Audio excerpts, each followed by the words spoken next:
السلام علیکم ورحمۃ اللہ۔ جی دیکھیں، سوال یہ ہے کہ جو لوگ اپنی بہنوں سے وراثت معاف کروا لیتے ہیں، کیا یہ صحیح ہے یا بہن خوشی سے ہی چھوڑ دے؟ تو یہ مسئلہ کیسا ہے؟ دیکھیں، اس میں یہ ہے کہ کوئی بھی وراثت جب مسئلہ ہو وراثت کا تو پہلے تقسیم ہونی چاہیے، ہاتھوں میں مال جانا چاہیے۔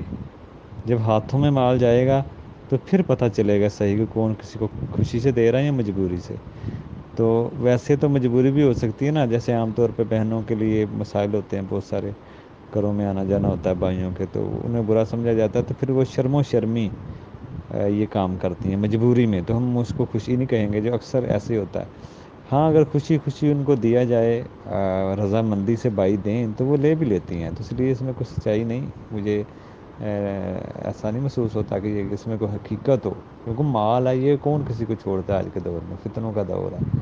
کوئی کسی کو نہیں چھوڑتا، تو یہ تو ہم اپنے آپ کو دھوکہ دے رہے ہیں کسی کے کہ وہ اس نے معاف کر دیا۔ یہ بھی واقعہ کبھی نہیں سنا کہ بھائی نے بھی دیا ہو اپنا مال بہن کو، تو بہنیں ہی دیں بھائیوں کو، یہ صاف نظر آ رہا ہے ان کی مجبوری ہے۔ ایک چلیں، ایک معاف کر دے، دو معاف کر دے، سبھی معاف کر رہی ہیں، اور ایک بھائیوں کو دے رہی ہیں، کسی اور کو بھی تو دیا جا سکتا ہے، تو اس لیے یہ ایک رسم بن چکی ہے، جیسے جہیز ایک رسم ہے، تو با مجبوری میں دیتا ہے، ہم خوشی نہیں کہیں گے، تو یہاں پہ بھی مجبوری ہوتی ہے۔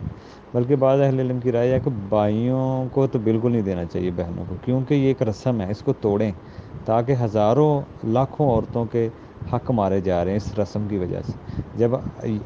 بھائیوں کو نہیں دیں گے، کسی اور کو دیں گے، تو پھر یہ رسم ختم ہو جائے گی، کسی اور کو پھر کوئی بھی نہیں دے گا، ظاہری بات ہے سبھی لیں گی۔ تو یہ مسئلہ اس میں کوئی حقیقت نہیں ہے کہ کوئی کسی کو معاف کرتا ہے، تو اس لیے یہ بڑا اہم مسئلہ ہے۔ وراثت اگر کوئی کسی کو صحیح طریقے سے نہیں دے گا تو اس کی بڑی سخت وعیدیں ہیں، جہنم، ہمیشہ کی جہنم کی وعیدیں، اور ذلیل کرنے والا عذاب سورۃ النساء میں بتایا گیا ہے۔ اس مسئلے کو اتنا آسان نہ لیا جائے، جو بھی اللہ نے کسی کے حق رکھے ہیں سورۃ النساء میں، نساء دیکھیں، نساء مطلب ہی عورت ہے، اور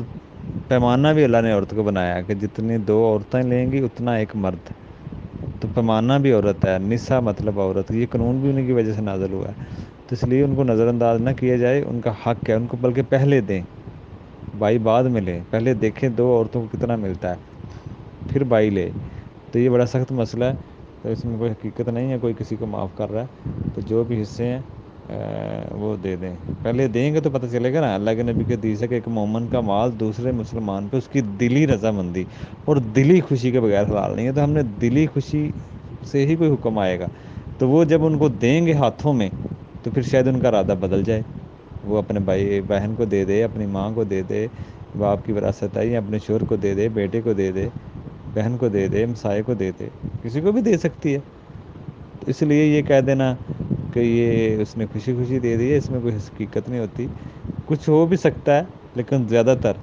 مسئلے کا پتہ پھر ہی چلتا ہے جب ان کے ہاتھوں میں دیں گے۔ میں نے اکثر واقعات دیکھے ہیں، بہنوں نے نہیں مانگا، نہیں لیا، انہوں نے یہی کہا ہم نے خوشی سے دے دیا، لیکن بھائیوں کو مسئلے کا پتہ تھا، انہوں نے زبردستی دیا،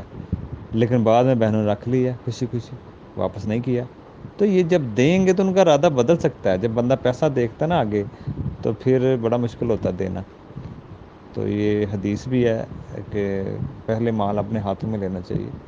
جب ہاتھوں میں مال آتا ہے پھر دینا ذرا مشکل ہوتا ہے، جب محبت آتی ہے مال کی پھر دینا مشکل ہوتا ہے، تو اس لیے اس میں یہ بھی حکمت ہو سکتی ہے، اس لیے اس کی کوئی حقیقت نہیں ہے بہنوں کو پہلے مال ان کے ہاتھوں میں دیں۔